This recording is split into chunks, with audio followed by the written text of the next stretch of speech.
Live, pal. What's up, guys? José Youngster, the MAfighting.com, sitting next to everyone's favorite soy boy, soy drinking hipster, Casey Leydon, with his quote unquote hipster water. My God, you're just on brand today, aren't you? This is delicious. 0 calories, or like 5. This is great. What flavor? Yeah, I'm working out right now. What flavor? Wonderful. Wrong answer. Anyway, this is the A-Side Live Chat, or as Esther Williams called it many times, the Extra Live A-Side Live Chat, because we are live on the scene in Las Vegas here at UFC 248 Fight Week ahead of Israel Adesanya's title defense against Yoel Romero and Zhang Weili's title defense against Joanna and Jedrzejczyk in the co-main event. But as you guys all know, this is not our podcast. This is your podcast. So you can go to MAfighting.com, leave your question in the comment section. You can tweet us using hashtag the A-Side, or you can respond to us because none of you guys even use the hashtag. You just respond to our tweets anyway.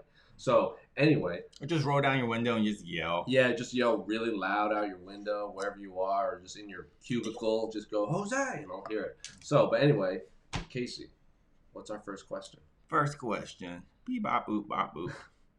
Here we go. First question from I wish I could train at TriStar. The People's Main Event postponed. Pick my question, Casey. So he really wanted you to pick this question. How sad are you guys that Edmund Shabazian versus Derek Brunson has been shifted off this weekend's card, reportedly due to Derek Brunson's health issue, to UFC on ESPN Portland, April 11th? I think Shabazian is the real deal, but is Brunson a step up a level too soon? I tend to think so. Not everyone is as prolific as Izzy, who schooled people as he flew up the ranks. People tend to forget that Izzy is 30 years old and planned his career out very well, along with being uber talented. And Izzy has a decorated kickboxing background where he mostly won but also learned from a few losses here and there. The counter argument is that this is the UFC and their modus operandi is sink or swim. Look at how Darren Till got exposed when he stepped up to Woodley way too soon. So yes, Casey, we are one less fight. We have one less fight this week, and not just one less fight.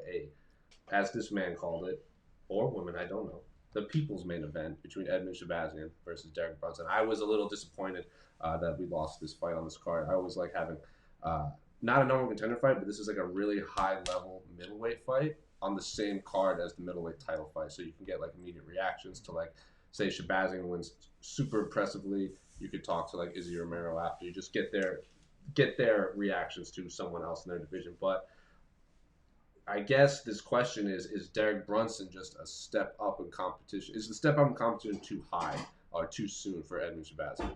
No.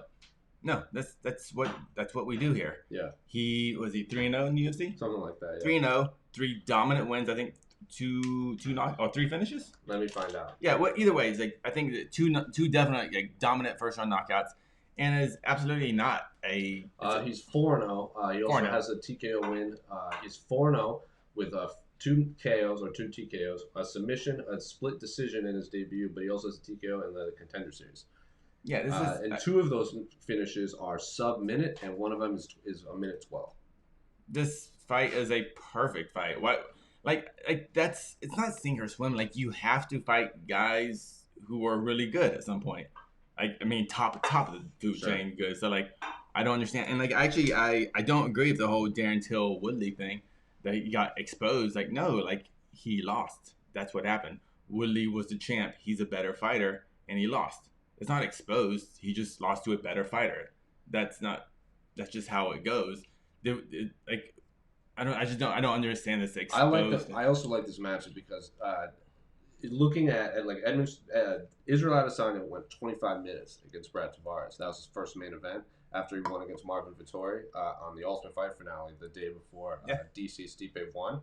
And then Edmund also fought Brad Tavares and only needed 2 minutes 27 seconds to finish Brad Tavares. So he needed 4.5 less rounds to finish the same. I know I get MMA math and this and that, but if Edmund did that to someone similar, an already similar opponent, and made it look way easier than Izzy, I don't see the argument that this is a bad matchup. Because they already have a similar opponent. It's an absolutely perfect matchup, and I have some inside scoop on Mr. Shabazian. Actually, me and Esther Lynn, who's out of focus in the background right now, we actually went to Glendale Fighting Club this week, and we shot a training video and did the interview of Edmund. It was the first time I've been back in that gym since one of Rhonda's open workouts or media days. So it's been probably 3-4 years at least. And but they were super accommodating. They were very nice. Edmund's awesome. Ed. Seems to always be smiling.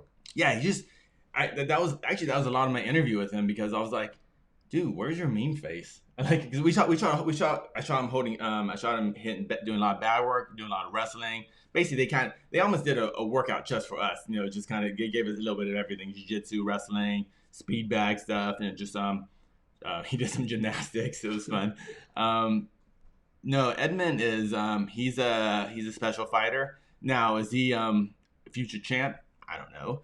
But without a doubt, he is already one of the best middleweights in the world at the age of 22, which is it's just stupid. He's 22, and he's he's already one of the best guys in the world. And even if he loses to Brunson, so what? Is want to learn, bro.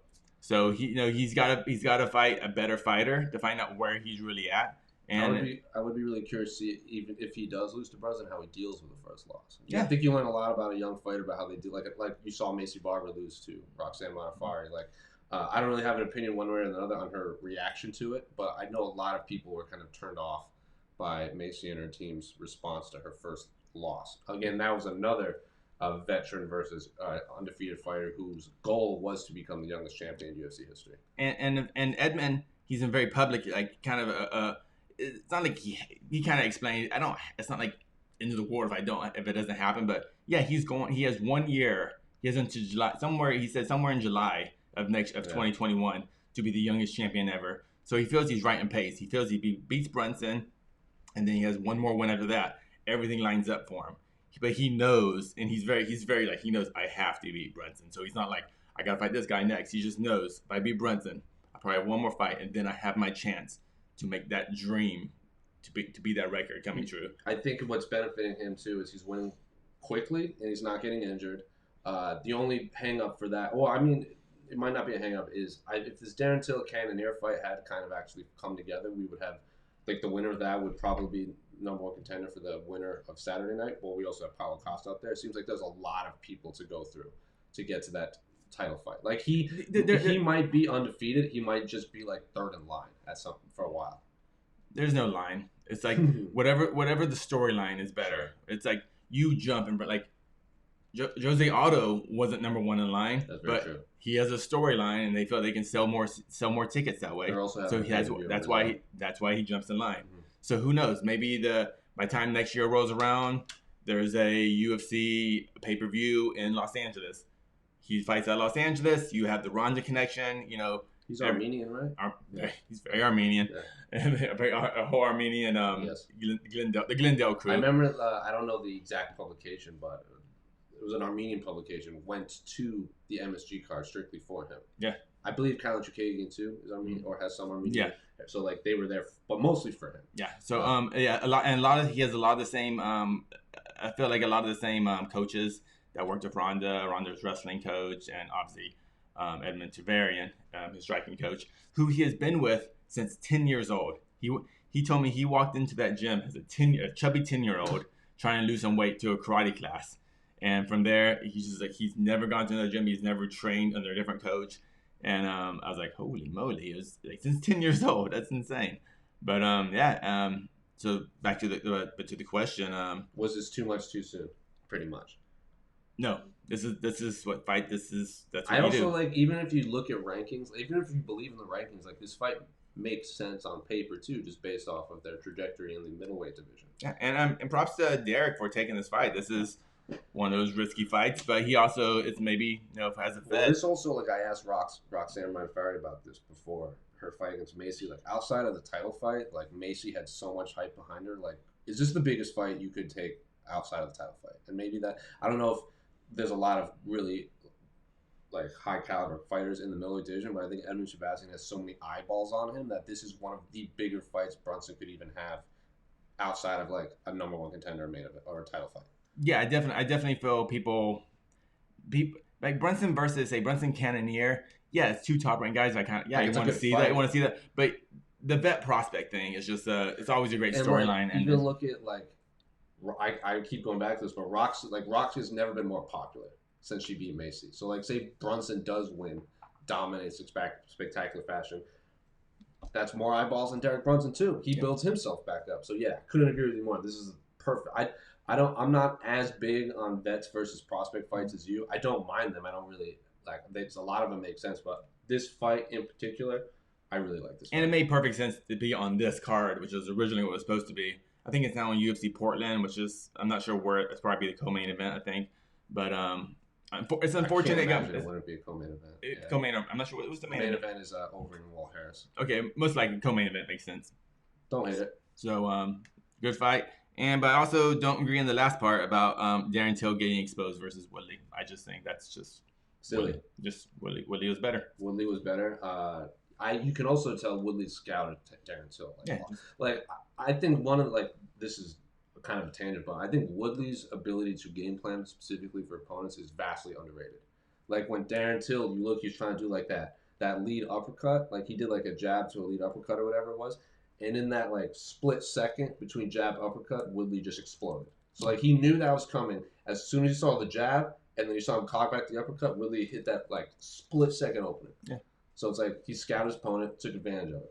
If anything, it just exposed maybe Till to maybe that 170 isn't his perfect. If it isn't his weight class anymore, that's about. But you know what?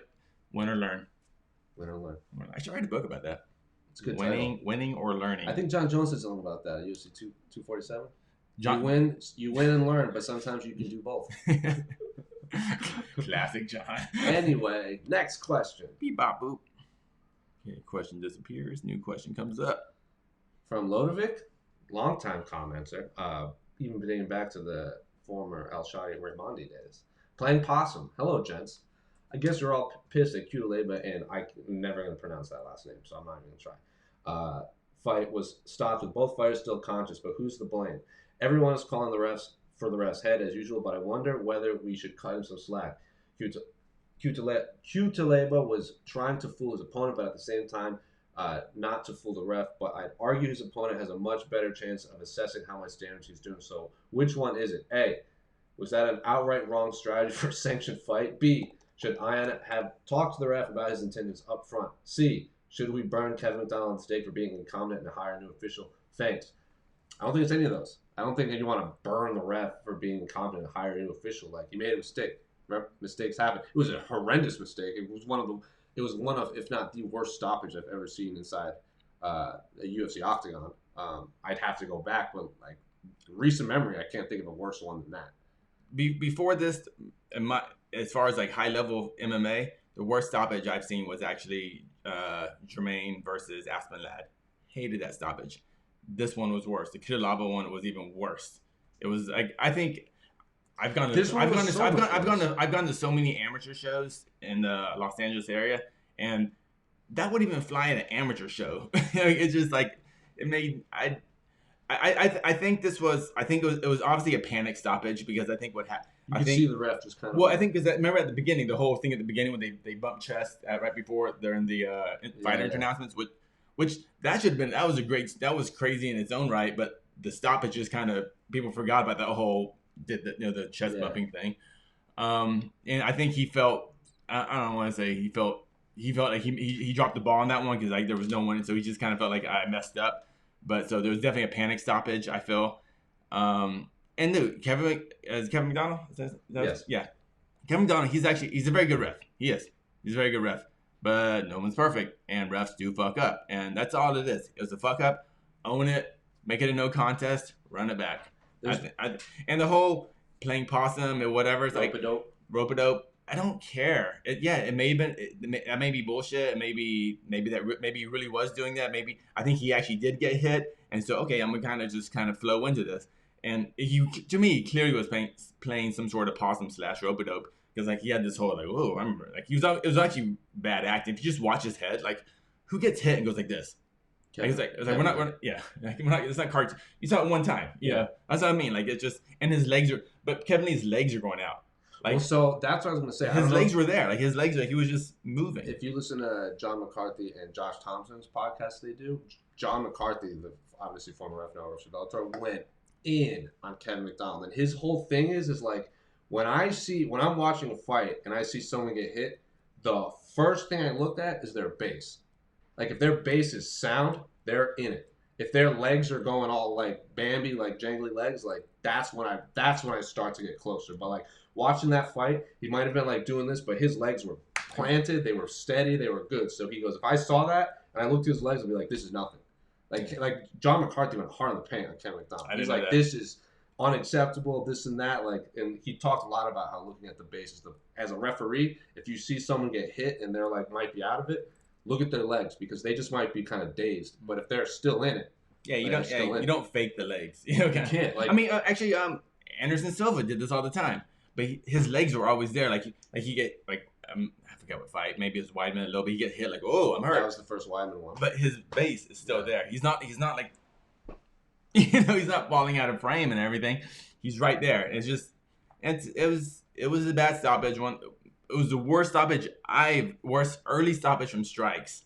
There's been really bad stoppages from submissions that weren't locked in, but it was the worst early stoppage from strikes I've ever seen in the UFC. Like the Chas Kelly Bobby Moffitt. Yeah, like one of those. Where it was like, he's like, you were out. He's like, no, it wasn't. Yeah. Or I couldn't remember his name, but there's been a few like guillotines that I didn't.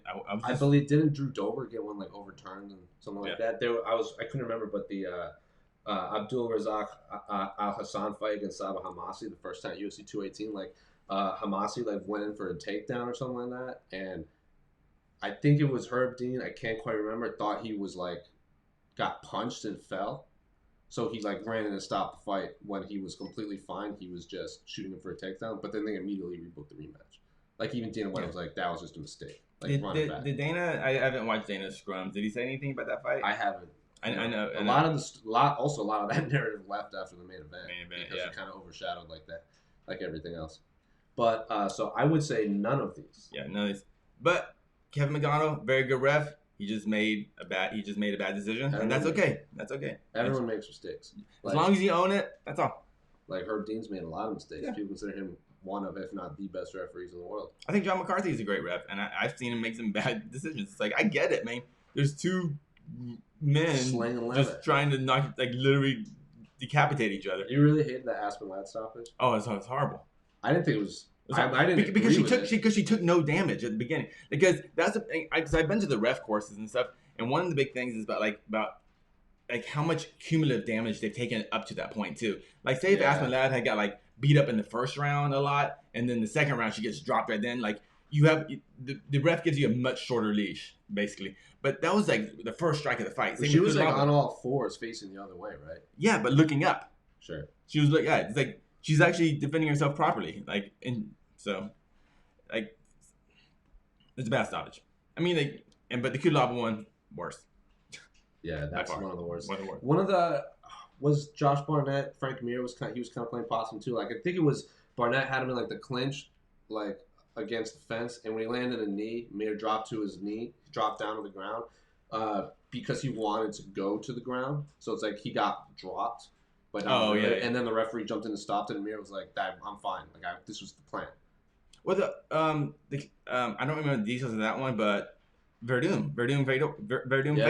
When he came with the overhand, Verdum was like, "Oh, I'm hit." I mean, he got hit, but he went to the ground because like, I'm hurt. Come here, Fedor. Try to get me. Try to finish the fight. He tried to do that with Mark Hunt a lot. Yeah. Yeah, in Mexico. I think it was like UFC 180 or something like that. Yeah, you can rewatch Fedor Verdum, and he gets hit, and he kind of falls. Then Fedor just jumps right, because Fedor just at that time just didn't give a crap. So, all right, fuck it. And just jump in. Just slinging. I'll jump in the most dangerous guard in the world.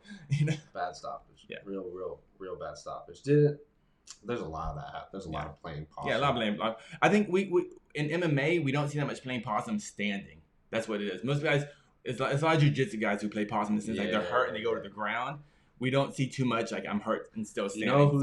You just don't see that much in MMA. The Derek Lewis Jr. Dos Santos fight when he was like, "Oh, I'm hurt," and then Junior ran in, and then there's that one moment where Derek Lewis just uncorks a bomb, and Junior's like, "Oh shit," and then just like falls down, and then he's like, "All right, he's fine." I almost fell for that. Yeah, and like it, but as a ref, I think from what I've learned, when like Derek Lewis got hit those body shots and he acts hurt, the ref can stop it right then because well, you're acting hurt. But yeah, you're right. Luckily, the ref gave Lewis enough respect as a fighter they're like, no, you're still in the fight. You're just hurt right now. That's it. And yeah, and obviously Derek Lewis overplayed the hurt, so he can throw the big counter. The most classic example ever to me is actually Pete Sell, Scott Smith. But he was actually hurt. He hurt. Wasn't selling that. I know he wasn't actually, but the sense like, oh, I'm hurt. Like then you come. That's why people do it. That's why people play possum. So hopefully you get a Pete Sell type knockout. You know, yeah. Scott Smith was hurt, but that was kind of the blueprint. He collapsed after that. Yeah, punch. That was the last punch. Like if he missed. Oh, he was done. He was done. That was the only punch he could throw. Well, he probably dislocated his shoulder because he threw that thing so hard. He just went, his arm would have gone out the ring. Anyway, next question. Beep, bop, boop. From Hefe01. Hold on. Where are we at here? Beep, bop. Computer's malfunctioning. I got Slack open. Rookie move. From Hefe01. Longtime commentator. Option: where will the next hotbed of MMA emerge? Obviously, when things started, the main suppliers of high-caliber athletes were mainly Brazil, Japan, and the USA. Then Europe got on board, and recently we have seen more regions get in the action, mainly the Oceanic region and the African continent. With Zhang and Weili fighting this weekend, the amount of money the UFC is pouring into China, it seems will soon be another region to watch. Any other areas you are aware of that we should watch for in the not so distant future? Well, like what other? You've named all of them. Well, let me see. I think we have a pay-per-view coming up in a couple of days with a couple of guys from a little island outside of Australia called New Zealand. Yeah. So I think he said like the Oceanic region. Dude, he's like the African continent. We have just named all of the regions in the world. We have good fighters in the Western Hemisphere, the Eastern Hemisphere. Like China, I think is the only there's not until Weili showed up, there's no always elite level Li Jingliang is obviously a phenomenal fighter, the Leech, but he's not. I think he's ranked 14th or 15th right now. He's the only Chinese fighter. Yeah. Russia obviously has a lot. There's no Indian fighters really. There's combat sports just aren't a big thing in India.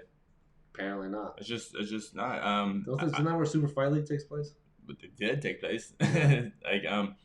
I would not be the person to ask about the Indian fighting culture, but I have no idea. It's just not. I'm just trying to think of places that don't have a star or at least a name they can Mexico doesn't has Yair is Mexican. No. I'm trying to think of areas. Stars. Mexico's fine. I mean, they have Grasso. That's what I'm saying. They have two top fighters. They've had Mexican American champs. Yes, I'm saying at least regions where they at least don't Mexico has recognizable names. Brazil has recognizable names. Even Suriname has a recognizable name all of a sudden. Europe, Russia, the Oceanic region, China, Japan. They all have.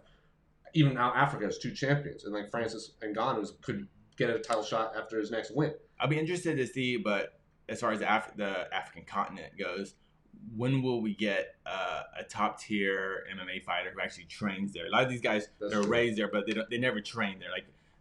Izzy and Ngannou, they didn't get their martial arts training. Usman, they didn't get their martial arts training from Africa. They're African descent, but they didn't actually train there. But with the success of African fighters who gone to other countries and trained, obviously that's going to bring more awareness in Africa. So I think that's just inevitable. Don't know when. I mean, actually, I take it back. I mean, I know a lot of people don't consider Morocco Africa. That's another discussion. They go, that's just Europe. But there's a lot of Moroccan fighters who are already in the UFC and just had him fight at UFC 247. Yeah. So I can't remember his name, but he was the first fight of the night. And he was UFC Morocco. Yeah. So we have Moroccan fighters. So but India is the big one. India's man, it's just not. I don't know. And when they have when just from the outside looking in, when there's a big star in anything in India, they are a deity over there. I've interacted with a handful of Indian wrestlers, and they say when we go to India, it's night and day than any other part of the world. Or wasn't when is the U.S. getting some big cricket stars though? Honestly. Cricket rules all in India. Hey, let's go to a video. Oh, we have. No, I was trying to see is Arjun Buller, he's Indian, right? But he's technically Canadian. He's Canadian. Yeah. He's Canadian. He's I think at Descent. He's a Sheik. Right. Like Jinder Mahal. Yeah. Jinder Mahal from the WWE is from like I don't know what province, but he's from Canada. I don't know if we've had any native Indians in the UFC. I can't think of any off the top of my head. No, not like maybe maybe American Indians, but not yet. Do we have a video question? Yes, a video question. That's what I heard when I came here. I came specific. Hopefully, it's from a certain bearded gentleman, mustachioed man with the soothing voice of an angel. Oh, I love angels. You like Velvet because his voice is smoother than that. Roll the clip, Casey. Hello, this is Eduardo Ariño de la Rubia. I'm sending my question from Foster City, California. This weekend at UFC 248, MMA fans get the opportunity to watch some of the most physically gifted and exciting fighters in the sport battle it out. The main event, pitting Yoel Romero versus Israel Adesanya, particularly pits two incredible athletes against each other. Yoel, in particular, fascinates me. There's an incredible video from early in his career in which Romero ankle picks his opponent, causing him to fly through the air in a manner that seems more out of a choreographed action movie rather than combat. MMA is full of moments like these, where the fighters transcend physicality and do something truly extraordinary. Which MMA moments stick out in your memory as transcendent of the physical form?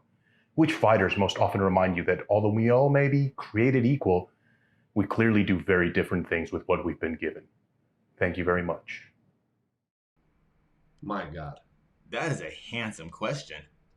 That was a soothing question. I mean, like... I feel a lot of emotions right now. Like, I feel alert because I looked at this man's eyes, and that just immediately you're stunned into silence, but then his voice was so soothing, I want to go to bed. I'm sweating. Casey's sweating. The hot girl behind the camera looks puzzled.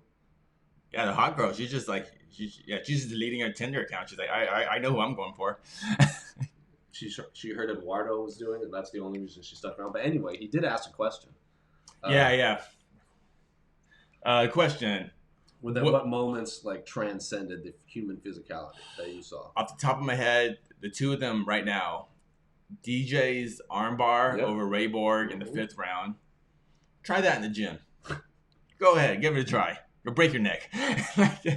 And Yair's knockout of Korean Zombie with 0.1 second left of at 24 minutes 59 seconds 0.9.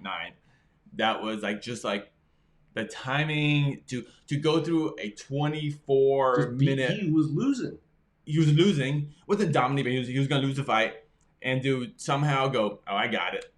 Not only was he losing, but he had to be carried out of the octagon.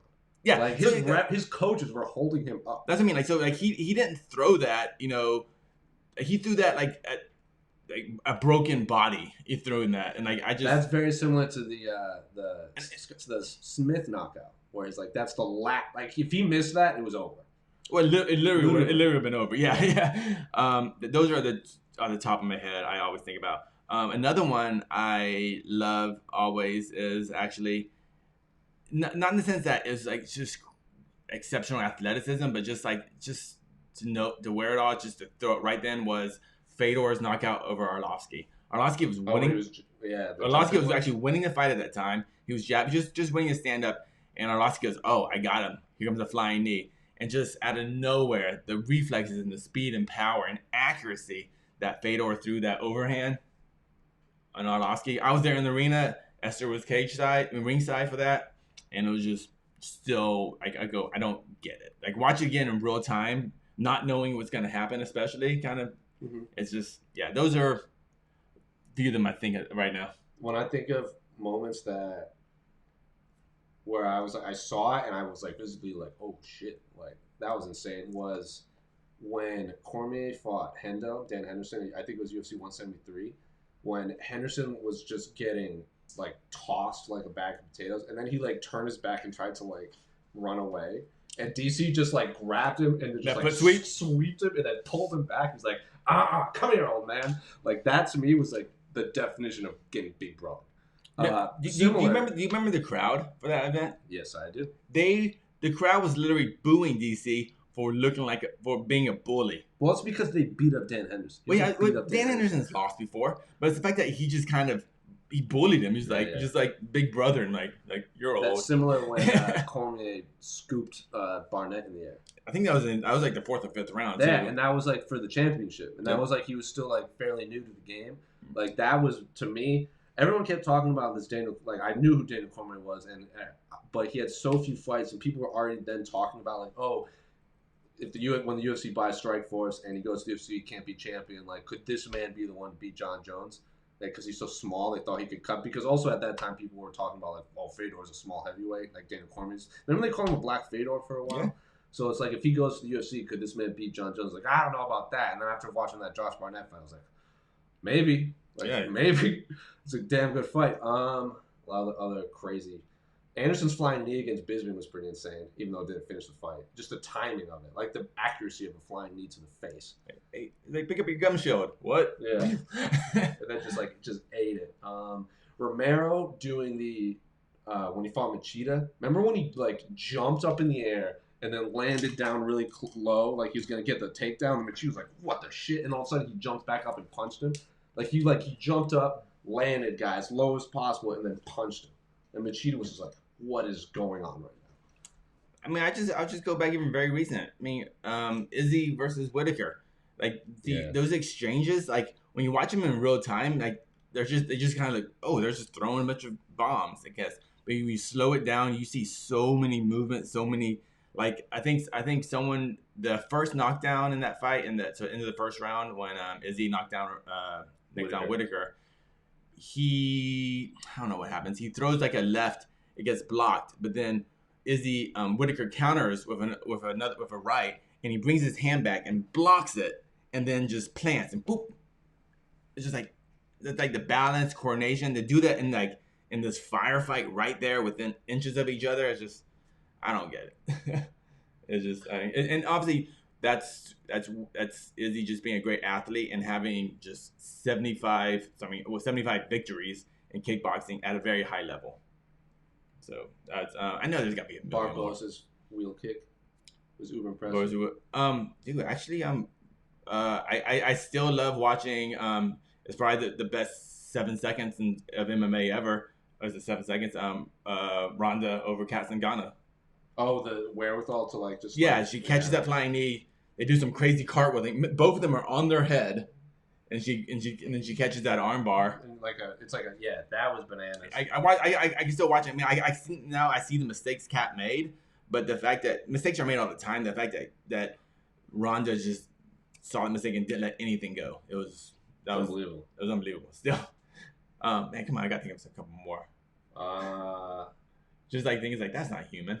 There were a lot in like the early days, like Fedor getting dropped on his head against Kevin Randleman. Yeah, things like because we've never seen that before. Like, oh, that's normally people get dropped on their head, they die, but this is the not just dropped on their head, like spiked by like a wrestler on the top of his dome. And he winds up getting a Kimura, I think, like fucking like 30 seconds later. Yeah, so Fedor did a lot.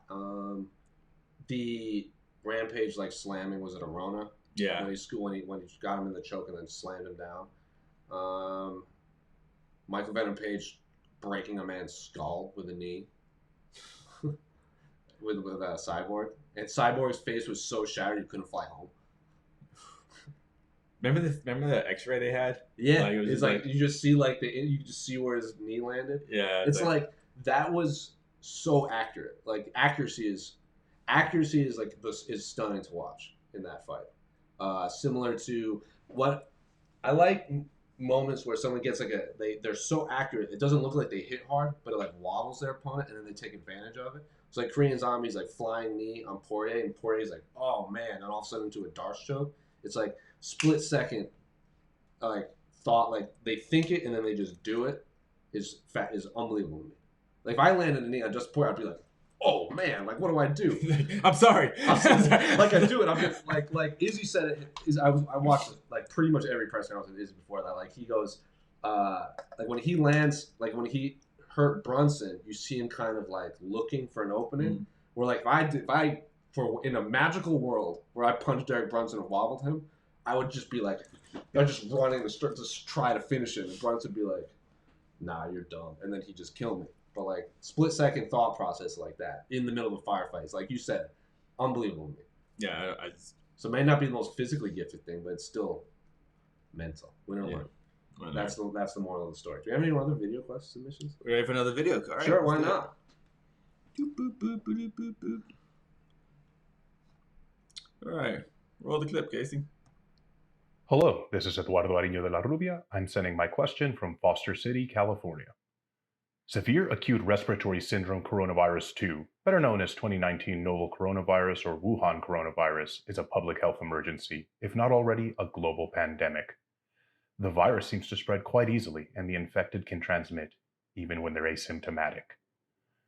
Global events which bring together thousands of people are being cancelled routinely now. From the partial cancellation of the Arnold Classic to the Mobile World Congress in Barcelona, people are recognizing that hosting these events creates a dangerous environment for transmission and further contagion. To your knowledge, what is the UFC strategy for minimizing probability of being a nexus of contagion this weekend and at upcoming events? With fighters cutting massive amounts of weight and going through a grueling training camp, do you know what level of coverage the UFC's health insurance policy will provide them? If you could opt out of going to the event and doing all your reporting remotely, would you? Thank you.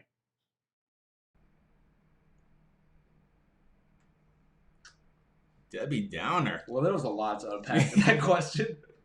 The hot girl in the background is still just mouth agape, just being like, I guess Ed is kind of a bummer. Oh, man. So the coronavirus is kind of messing things up for the world right now, Casey. I just saw right before we went live. I can't remember where. I think in Chicago. I'm not sure where actually, but somewhere in the United States. Some basketball team, college basketball, have been canceling games already. Well, there was an article I read this morning where the headline was Seattle is a ghost town right now. Like, because I guess there was like someone got sick or someone died there, and now like all of Seattle's like everyone is on lockdown. Like even if it's self-imposed, like they're just not leaving their apartment. We got into Vegas last night, and I'm really interested how it's gonna be this weekend. But it was a Tuesday night, not a big deal, but like it was so oddly slow last night. We saw these restaurants closing early. Usually they open like 2 or 3 in the morning. They were locking up shop around 11. So I was like, whoa, dang. And like it just felt different last night. It really did. Even to the point, and it's in my head to like. After we ate, like usually, like I eat, it's like I went to Esther, like we should wash our hands.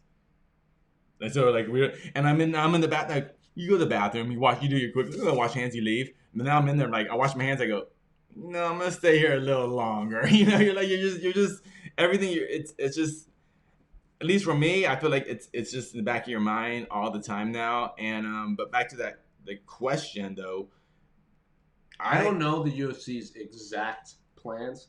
I don't know them personally. But they need to be making some plans. Because wasn't there, don't they want to do a Tuesday Night Contender Series in China? Or like in Asia at some point? Like that ain't happening. But that's just in China. They're gonna be, I mean, we're just a couple of press conferences away from the CDC from like sporting events being canceled. And since that no live crowd, we're still gonna have sporting events, I think. But like one championship head behind closed doors, right? Like yeah. I also heard that the title fight between Hiromu and Naito was canceled. They just or they're gonna reschedule it down the line because of stuff. Yeah, a lot of events in Japan are being canceled already. What's interesting is he brought up the Arnold Classic, and like that's in Ohio. The UFC has a card in Ohio at the end of this month. Like that's something we got to think when about. When is Arnold? Is that part of the Arnold Classic? Is that in the same week, or is that? I don't know. When is Arnold Classic? Classic? Is Arnold Classic right now? I'm the wrong person. Oh, it's going on right now. Okay, it's actually going on right now. From what I read, that they're just doing the final. Like only the finals are open to the public, but like as far as like just the general convention type stuff, it's basically all done. Yeah, it's gonna be very weird.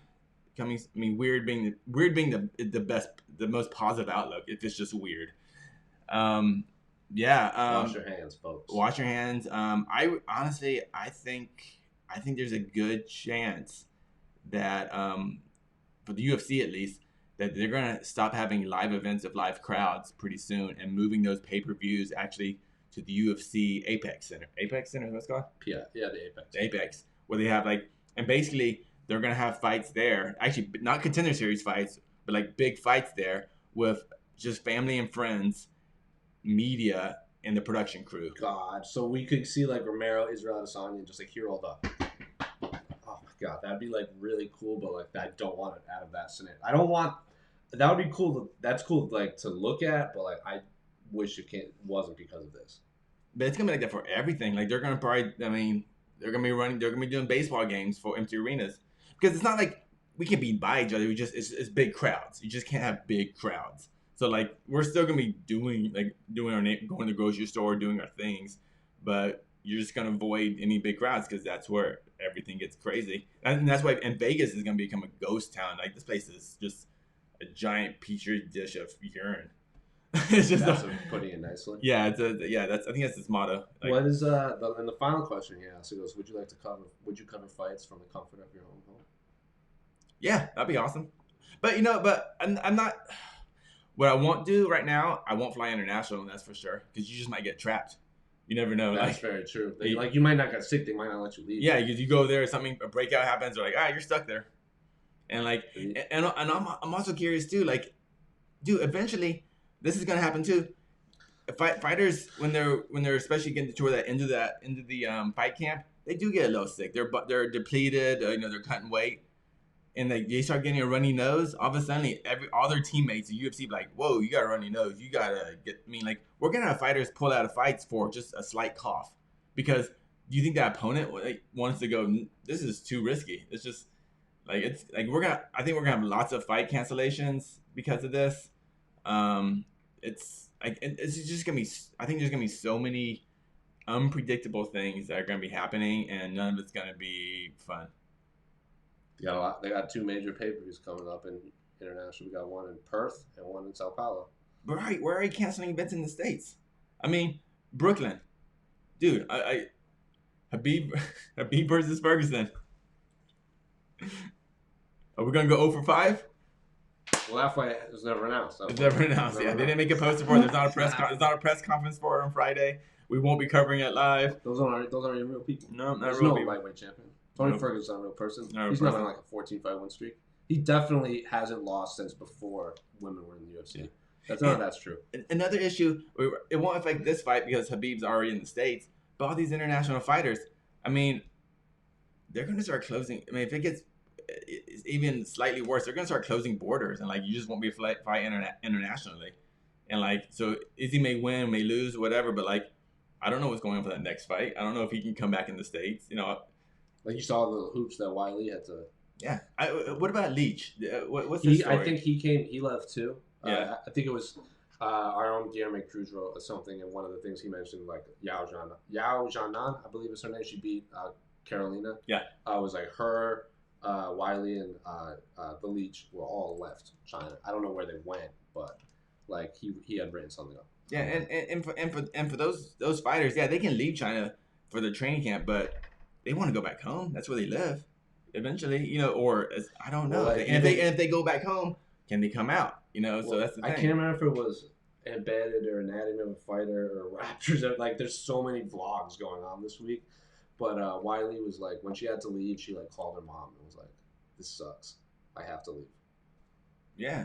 Honestly, you don't know when you're coming back. It's Ed, and your beautiful question. And your beautiful beard. Mm. Anyway, do we have any more questions? Yeah, we do. We're running up on. We started 10 minutes late, so we'll go 10 minutes long. Okay. Question number 4. Number 4. From the seaside, who fights Ali Quinta next? Where's he ranked? He lost to Hooker, right? He's lost to Hooker and Cowboy. I know Alexander Hernandez had called him out, but he's now fighting. What's Gregor Gillespie up to? He just lost. He got head kicks by Kevin Lee. But he's still not there. I'm assuming he got up and left the cage. I think Paul Felder mentioned Al as a possible opponent on Ariel's show. If he doesn't retire, maybe Paul Felder, because I think they've been Oh yeah, they've been kind of. But weren't they supposed to fight? They were on the Brooklyn card, right? Wasn't that? I think so. Yeah, the bus. Hey, I'm throwing this. Yeah. Throw the bus. But even outside of that, I think they're maybe they've been offered each other a few times. The names has come across their contracts a few times or something. So just get. I mean, he's like, I've thought about Al Iaquinta for so long, might as well fight him. Yeah, like that's a good one. There's a lot of lightweight, like if Kevin Lee wins, like Charles Oliveira versus Al Iaquinta, because Kevin Lee's not fighting Kevin Lee's not getting a third shot at Al. Yeah. So like Charles Oliveira's out there. We got Makhachev and Hernandez coming up, but this is all if Al wants to wait a little bit. Yeah, there's fun fights for Al. It's he's good. Next question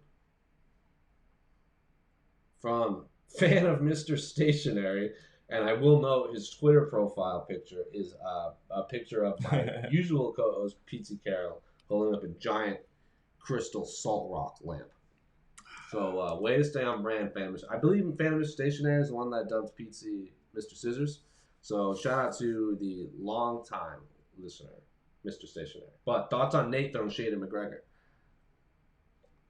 I don't know if you saw. For those of you not aware, Nate Diaz tweeted, didn't tag anyone, just said, "What happened to your season? By now I was already back." Or I don't know the exact phrasing, but basically Conor McGregor said that entering 2020 he viewed his fight against Cowboy as the start of his season, and wanted to fight 3-4 times this year, but has no fight announced. He wanted to fight in March, but he said he wanted to fight in March before they made Izzy Romero official. So he's like, if they don't have the title fight on that, like I'll fight anyone on that card.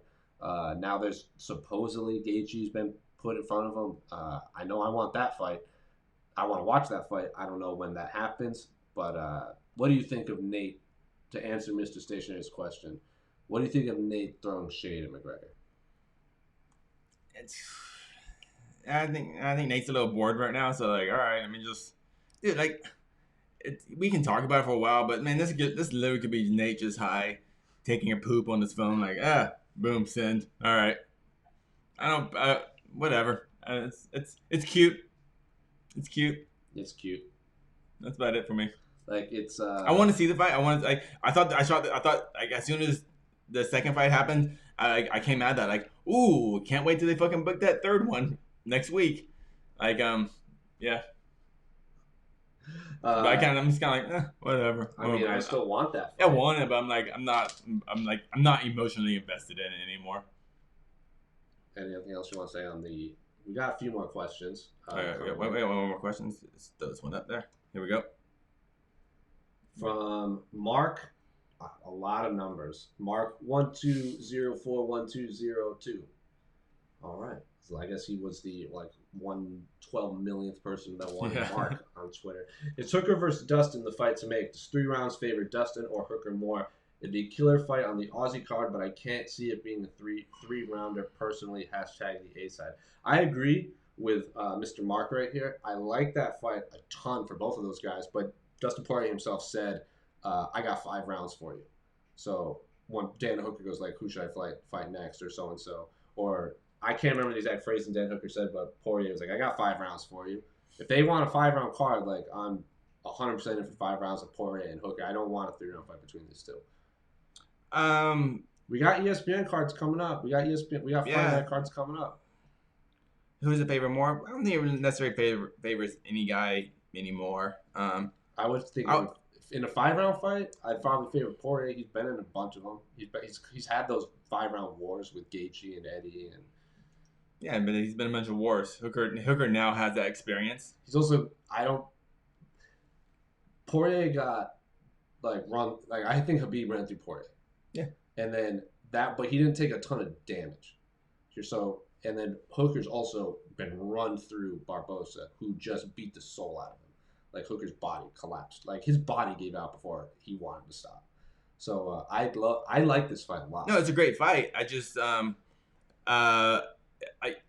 would like it. I would like it to be 5 rounds, selfishly, not for but as far as for their own brain damage wise, I don't want it 5 rounds. But just as a selfish MMA fan, just bleed, bro. Yeah, 5 rounds. I would hope the UFC, if it's not a main event, I would like the UFC just in general to put guys like that 2 top 5 lightweights, even if it's a co-main event for a pay-per-view. I would love it to be 5 rounds.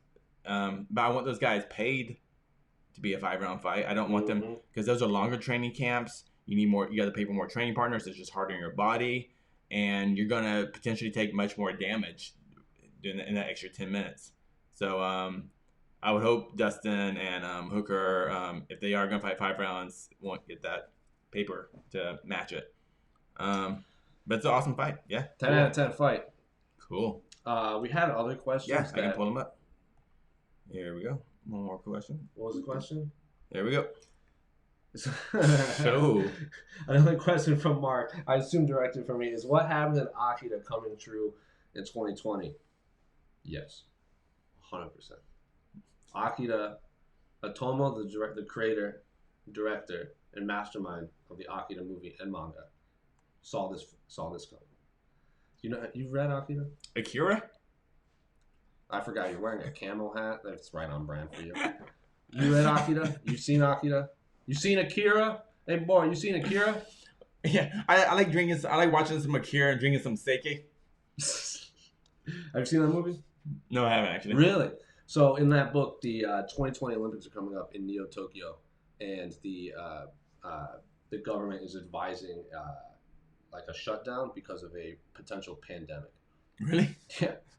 And guess where the Olympics are in 2020? Tokyo. Guess what's happening right now? Pandemic. Possible pandemic. That's what's happening. Smoke bomb. Which means there is a. So for those of you who have, or like Casey, I think you're the only person in this room that's never seen Akita. The hot girl's seen Akita. Esther's seen Akita. The hot girl's read Akita. The hot wife. The hot wife has seen Akita. It is basically, if you watch Stranger Things, what's her name? 11? Is that her name? I've never seen it. 11 is basically Akita. They have like mind. They went to like the school, and then she like broke. She was like the one that stood out above the rest. They tried to turn her mind into a weapon, and then he eventually in the book he reemerges. In the movie he does not.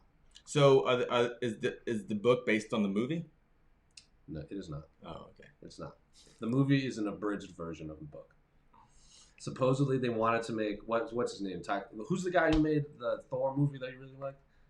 Jojo Rabbit. What's his name again? Taika Waititi, something like that. Yeah. Apparently Oscar winner. Apparently he wanted to make a live action version of Akira, and it sounded awful. Yeah. I'm sorry. I'm down for a live action Akira movie as long as it's good. That sounded bad. Any other questions? Last question. That's an excellent question. You see it? Oh, from Sean Denny Rants, another longtime commenter. Outside the A side, which crystal will stop a coronavirus pandemic? Now, I don't want to give you an answer because then people might listen to this and be like, well, Jose said to wear it.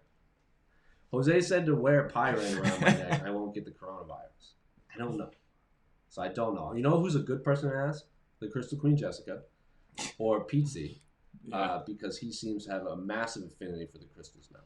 Yeah, I'm going to check my email. I'm sure Mike Pence is emailing us asking, hey guys, little help here. Little help. I have a handful of pyrite and a handful of quartz. Which one can I throw away? Quartz? Quartz. Yeah, it's for the immune system. Quartz is for the immune system. Balancing. There you go. So I guess it's quartz.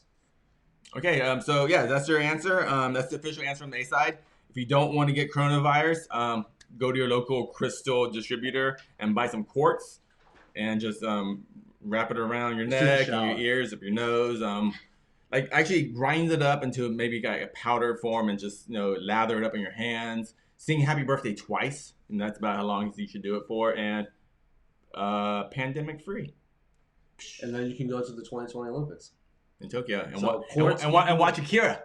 So quartz equal Olympics. That's the moral of the story. And I just got a bunch of emails from our lawyer saying delete this, do not put this out there, and everything we said was a lie. Was it though? Anyway, do we have any more questions? Is that a wrap on That's the a wrap, man. That is a wrap on the A side this week. We got some promos though. Oh, we do have a promo. Oh wait. Yeah. And our first promo. Sorry about the rapping. It's his birthday. It is? Well, we didn't get you anything for your birthday, so. What is this? I'm so confused. My birthday was December 2nd, by the way. Same day as Britney Spears. Oh, man. This is the greatest present one of the greatest presents I've ever seen. For those of you who don't know, Esther Lynn is, of course, the greatest photographer in sports. There's one particular photo that I've been asking for enlarged, solely because, as you know, I'm a big Naruto fan, anime fan. So is Israel Adesanya, and he hit, that's right, Casey, the Rock Lee pose against Anderson Silva, the greatest middleweight of all time, I might add. And I go, I need this photo blown up. Look at that. This is the most beautiful thing. Thank you so much, Esther. This is literally the coolest thing I've ever seen on the A side. So this is on canvas, right? It's on camera. This is, without a doubt, the coolest thing I've ever seen. This is the cool. This is like as soon as, because like we get to see the photos before you guys get to see the photos, because Esther sends us the photos to post. And we go, holy shit, get that out there quick. Yeah. So like she would, like every now and then she'll message us and be like, oh, like the Robert Whittaker one you got. She messaged us and was like, I just captured the most violent thing I've ever captured. This photo, no heads up. I just saw this and my mind was just blown. This is the coolest photo I've ever seen in any sport. And now it's going to be hung in my apartment forever. 10 out of 10. Thank you so much, Esther. Mm-hmm. I'm at a loss for words, so I have no promo. Do you have a promo, Casey? Joe B should get a rematch, and Megan Anderson, Felicia Spencer fights Amanda Nunes next. Felicia Spencer gets the title shot next, without a doubt. It was a travesty if it's not Felicia Spencer. I think Megan wants to fight Jermaine. That sounds awesome too. It's a fun fight too. So 10 out of 10. I have no promo because I'm at a loss for words right now on this amazing photo. But as always, you can watch this, replay this on YouTube, youtube.com/MMA Fighting. Not bad. // // MMA Fighting. Twitter @MMA Fighting. Instagram @MMA Fighting. DOTCOM. Just go to MMAfighting.com and find all of your content. We're here in Las Vegas. You can find all of your UFC 248 content on our YouTube channel. It's going to be great. This will be on Spotify, Google Play, Apple Podcasts, blah, blah, blah. That's Soy Boy Casey. I'm Weeb Jose Youngs. We're out. Oh, I had a question up the whole time. Whoops. Find us at the workouts. Find us at the workouts and say hi. Give us some quartz. We don't want to die.